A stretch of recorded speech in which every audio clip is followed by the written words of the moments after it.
السلام علیکم ورحمۃ اللہ وبرکاتہ۔ الحمدللہ رب العالمین والصلاة والسلام علی رسولہ الکریم، اما بعد۔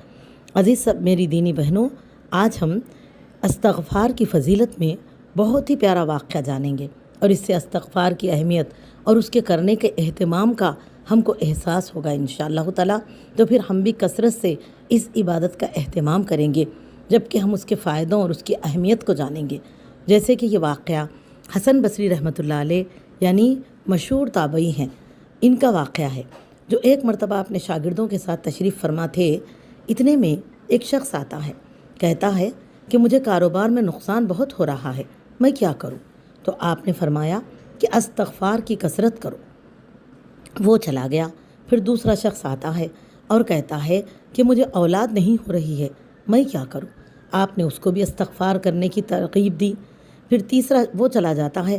پھر تیسرا شخص آتا ہے اور کہنے لگا کہ میرے علاقے میں قحط سالی ہے، جس کی وجہ سے ہماری فصلیں سوکھ رہی ہیں، ہم کیا کریں؟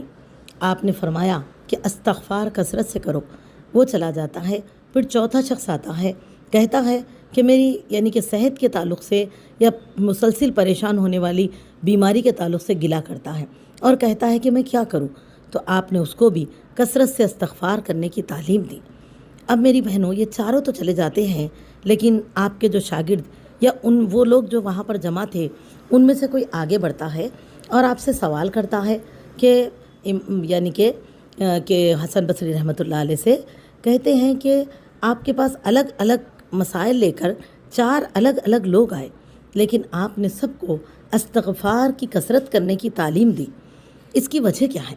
تو حسن بصری رحمۃ اللہ علیہ نے اس وقت سورہ نوح کی آیت نمبر 10، 11 اور 12 کی تلاوت فرمائی، جس میں اللہ سبحانہ و تعالیٰ فرماتے ہیں، اور ہم نے کہا کہ اپنے رب سے استغفار کرو، وہ یقیناً بڑا بخشنے والا ہے، اور فرمایا وہ تم پر آسمان کو خوب برستا ہوا چھوڑ دے گا، اور تمہیں خوب پے در پے مال اور اولاد میں ترقی دے گا، اور تمہیں باغات دے گا، اور تمہارے لیے نہریں نکال دے گا۔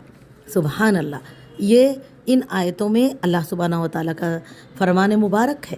تو حسن بصری رحمۃ اللہ علیہ نے اس آیتوں کو پڑھ کر ان کو بتایا کہ دیکھو یہ اللہ کا فرمان ہے۔ تو اس سے کیا پتہ چلا؟